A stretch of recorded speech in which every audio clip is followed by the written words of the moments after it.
Hi friends, welcome back to Rashu vlog. ನಾನು ಇವತ್ತು ನಿಮ್ಮ ಮುಂದೆ ಒಂದು ಹೊಸ ರೆಸಿಪಿನ ತೋರಿಸ್ಕೊಡ್ತಾ ಇದ್ದೀನಿ. ಇದು ಯಾವ ರೆಸಿಪಿ ಅಪ್ಪ ಅಂತ ಹೇಳಿದ್ರೆ, ಕೆಲವೊಂದು ಸಲ ಅನ್ನಗಳು ಮನೆಯಲ್ಲಿ ಉಳಿದ್ಬಿಟ್ಟಿರ್ತವೆ.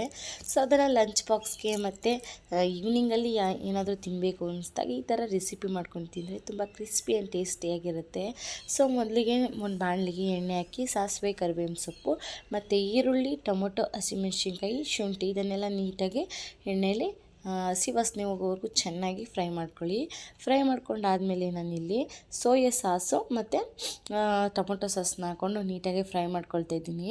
ಅದಾದಮೇಲೆ ಟರ್ಮರಿಕ್ ಪೌಡರ್, ಚಿಲ್ಲಿ ಪೌಡರ್ ಇದನ್ನು ಕೂಡ ಒಗ್ಗರಣೆಗೆ ಹಾಕಿ ನೀಟಾಗಿ ಅದನ್ನು ಫ್ರೈ ಮಾಡ್ಕೊಂಡಾದಮೇಲೆ ನಾನಿಲ್ಲಿ ಉಳಿದಿರುವಂಥ ಅನ್ನ ಸೇರಿಸ್ಕೊಂಡಿದ್ದೀನಿ. ಅನ್ನನ ಒಗ್ಗರಣೆಲಿ ನೀಟಾಗಿ ಮಿಕ್ಸ್ ಮಾಡ್ಕೊಳ್ಳಿ. ಏನಪ್ಪ ಅಂದರೆ ಮೊದಲು ನಾನು ಈ ಸೋಯಾಬೀನ್ನ ಆಲ್ರೆಡಿ ಬಿಸಿ ನೀರಲ್ಲಿ ಹಾಕಿ ಅದನ್ನು ವಾಶ್ ಮಾಡ್ಕೊಂಡು ನೀಟಾಗಿ ಎತ್ತಿಟ್ಕೊಂಡಿದ್ದೀನಿ. ಅದನ್ನು ರೈಸ್ ಮೇಲೆ ಹಾಕಿ ನಾನು ನೆಕ್ಸ್ಟು ಅದಕ್ಕೆ ಸ್ವಲ್ಪ ಚಿಲ್ಲಿ ಪೌಡರ್ ಮತ್ತು ಟರ್ಮರಿಕ್ ಪೌಡರ್ ಮತ್ತು ಸೋಯಾ ಸಾಸ್ನ ಹಾಕಿ ನೀಟಾಗಿ ಅದನ್ನು ಕೂಡ ರೈಸ್ ಜೊತೆ ಮಿಕ್ಸ್ ಮಾಡ್ತಾಯಿದ್ದೀನಿ. ಈ ರೀತಿ ಮಾಡಿದರೆ 10 ಮಿನಿಟ್ಸಲ್ಲಿ ಒಳ್ಳೆ ಹೆಲ್ತಿಯಾಗಿರುವಂಥ ಸೋಯಾ ಸಾಸ್ ರೆಸಿಪಿ ರೆಡಿ ಆಗುತ್ತೆ.